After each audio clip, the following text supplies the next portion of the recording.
Hi there YouTube, how are we? Today the weather is terrible here in the UK, especially here in South Wales.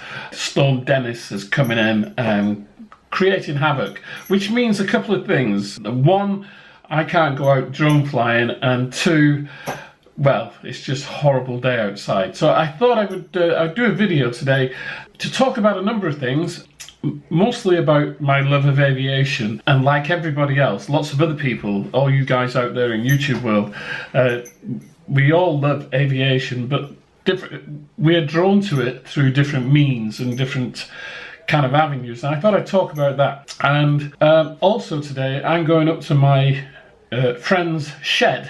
My mate, commonly known as Asbo, he's got a shed that a lot of people would like to have, and so we're going to go up to John's shed a bit later on, and we'll do a little bit of filming there as well. But first, I just wanted to say, how did my love of aviation start? And it started, I think, certainly when I was a lot younger, and when my father was alive, definitely. And in actual fact, it started off because he and I would watch the space race. Russia and America were racing to get into space, and he and I, my father and I, we kind of followed the Apollo, well, the Gemini, Mercury, Apollo kind of rockets, and watched all of that, and of course the Russians with the Soyuz spacecraft as well. So it was an exciting time, even in the middle of the threats of nuclear war, which was hanging around an awful lot in the 60s. And for those of you old enough, of course, you remember the Bay of Pigs and the Cuban Missile Crisis. As I said, my father and I, we would watch with great interest the space race and any kind of rockets that were launched, especially the Apollo missions starting off. My father would plot the course around the Earth. We had a map, a huge map on the wall, and he would plot the course through his association with ham radio and everything else. And I suppose that's when I really started thinking about aviation, flight, the magic of flight. And then I think I must have been about the age of 12, and living in Bolton in Lancashire, and I was out, as we always were during the summer days, out all day with my mates on our bikes, and a Vulcan bomber flew over. It seemed as though it flew right over our house, my house, and it seemed as though it was only a couple of 100 feet up, that I could almost touch the bottom of it. It was huge. Obviously it would have been at around about 2,000 feet, but it seemed a lot lower, and it was huge, and the sound of it was incredible, and you could feel it in your stomach. And I think that's when I was really switched on to aviation and the wonders of flight. Not long after that, I started learning how to go gliding, and I went to a gliding school near Manchester, and I suppose I was on the route to become a pilot, like many other people. But then I reached the wonderful age of 16 and discovered girls, and that was it. Any idea of flying kind of went out the window. But I always had a love of aviation, and I used to go to Manchester Airport on a regular basis to the viewing observation decks, which used to be on the top of the terminal buildings. You could just wander up there. And I used to spend many an hour at Manchester Airport watching planes. So I suppose that's when it really started. Anyway, we need to move on. I might go and have a shave and get changed, get this t-shirt off, and we'll come back. So I'll see you soon. Okay, the weather's terrible. I didn't have a shave, couldn't be bothered, but I did change my shirt. I'm here up at John's, up in Bather, which is just beyond Pontypridd. So we're here, we'll have a cup of coffee, and you can have a look at this. Hang on, I've got to ring the doorbell, so let me turn this around. Right, here we go. Hey! Hello. All right, mate. Hey, look what I got. Oh, thank you very much. No, it's not for you. What? Right, I thought you might like to have a look at that. What do you reckon? I have been interested. It's something I've been looking at. Can I come in out of the rain? But I Why are you stopping here? I'm coming in. But this is what happens when you get two vloggers together. We spent time messing around. It's my turn to film. Not messing around with cameras and what have you. Unfortunately, we're not going to go to the shed, although I might stick the camera through the door, just briefly. But anyway, you've got myself and John, both lovers of aviation in one way or another. What made you get into, what sparked your interest in aviation, John? And when? Because I was rubbish at golf. So I had to find a real hobby. Yeah, a cheaper hobby. Cheaper hobby, that's right. Because I know how much golf clubs cost. And Wycliffe's brother-in-law spends an absolute fortune on golf clubs. Son-in-law, he does. Oh, look at that mug. That's familiar. Anyway, as I say, you get two vloggers together and they spend time with cameras and what have you, so we better get on. It was at this point then that I forgot to record, and John and I had a very long conversation about the T-jumper. Now, hang on a second. I have it here. Not the T-jumper, the Jumper T16, which is what I took up to show him. Now, there's been an awful lot in all over YouTube, and you've got professionals like Joshua Bardwell and Stewie from UAV Futures and Andy RC here in the UK doing reviews about this. But what I wanted to do was I wanted to talk about it from my point of view as a user and why I decided to buy this. I got it for my birthday, so my wife bought it me for my birthday. It was only 50 quid. And the funny thing is, previous to this I had an X-Lite,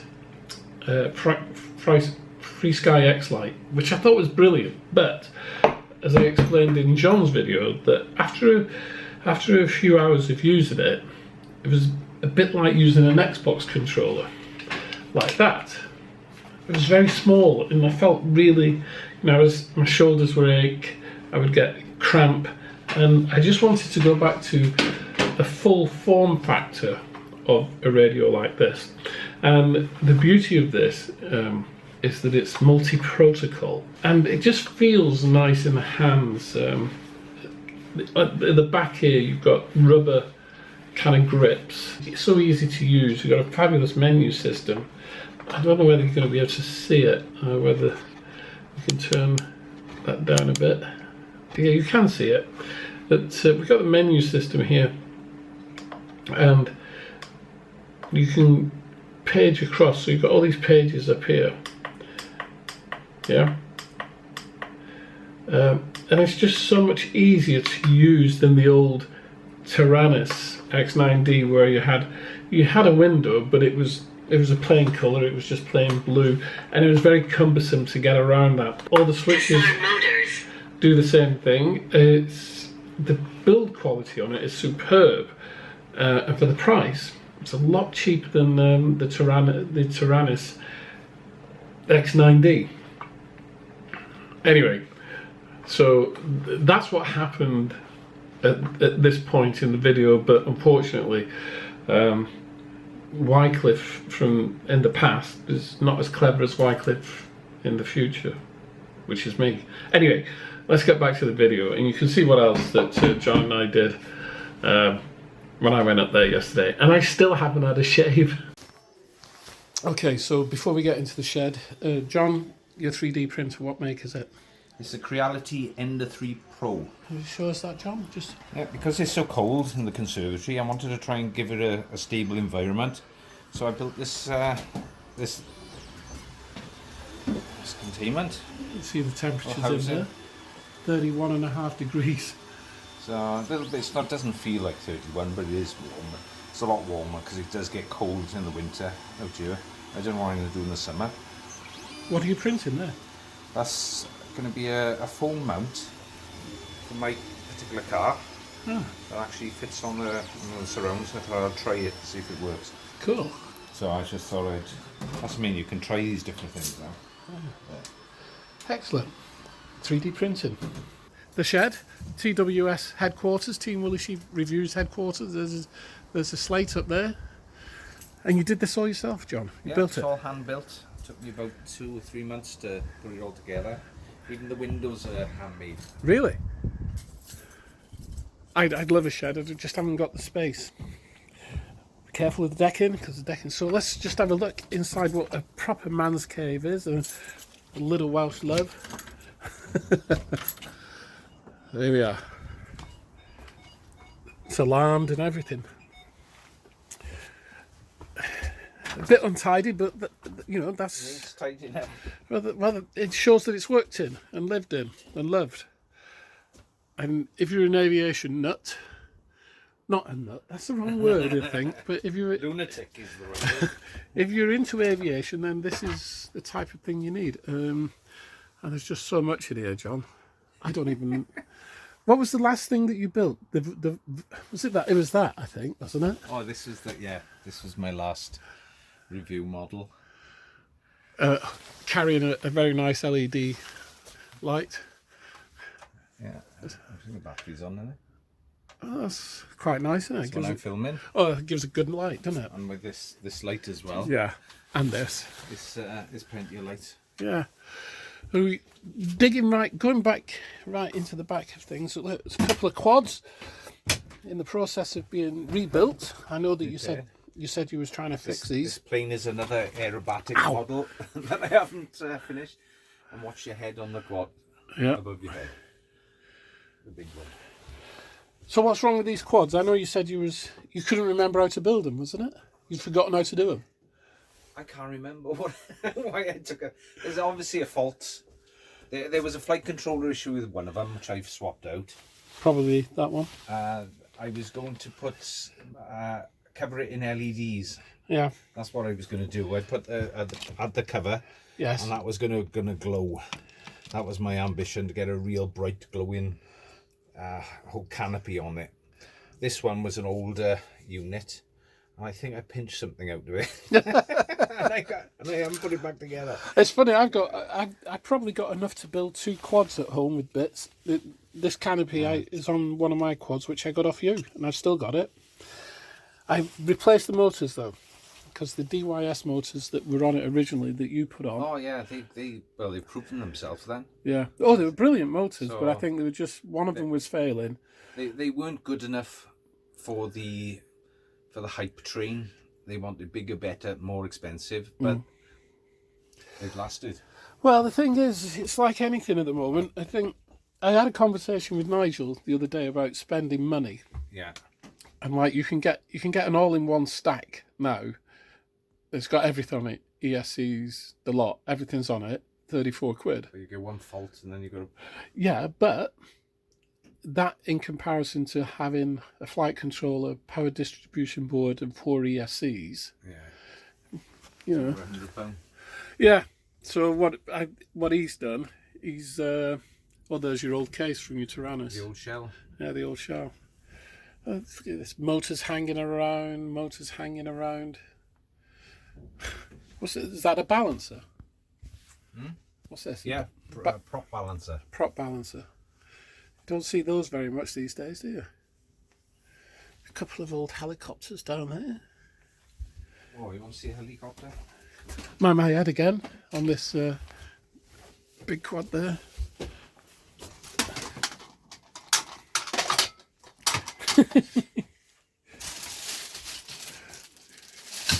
Carbon fibre rods. Need a bigger shed.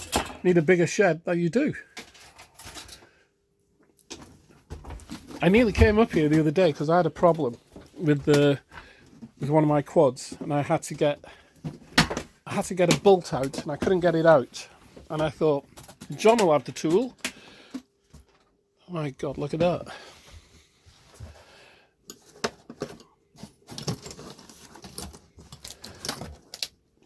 And crash one of these, it's got to be 300, 400 quid each time to repair it. No, it's not that bad.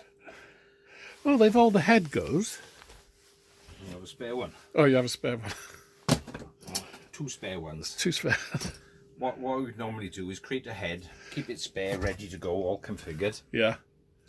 So that if you crashed, you could get this on not on site, but you could get it back up flying ready for next weekend while you're waiting for all the spare parts to come back. And this is old technology now. There's no it's a fly bar system. It's very nice. I quite enjoyed flying this, but it's not. A lot of people fly 3D with helicopters and throw them about, so they've gone with the fly barless heads. So this is an older technology, but still a very nice model to fly. Could you still fly that, do you think? I could if I had my transmitter configured. Yeah. Like, I haven't got this set up on the Tyrannus. I did start to look at it, but it was a pain in the arse. What receiver's in that? This is Spectrum. So that would work on that jumper. But I did have it on with a DX9, and I sold the DX9, so that took away my bit. But I've got a DX8, which I'm going to program and configure. So this is a project I was going to say for a rainy day. We're having quite a few of those. But yeah, let's go back. Thanks, John, for showing us around the shed, or allowing us to come in the shed. It's always a pleasure. It's been nice seeing you. I haven't seen you for ages. But look at all this. Now, I remember when I first started with quads, I remember seeing a video. I think it was on Just Flight or Flight Test. Flight Test. And Jesse on Flight Test, who used to do all the builds, he said, keep all your wire, and that's why. But look at that. You never not need to buy any wire. You won't need to buy any wire if you keep all your wire. And that's just a bit. There's more. And there's more. There you go. You keep all your bits of wire, they'll come in handy. Well, it's the next day. It's Monday after going to John's shed. If you enjoyed the video, show him some love. I'll put a link to Team Willie Sheep Reviews down below. And we'll see you all again soon. Take care. Bye.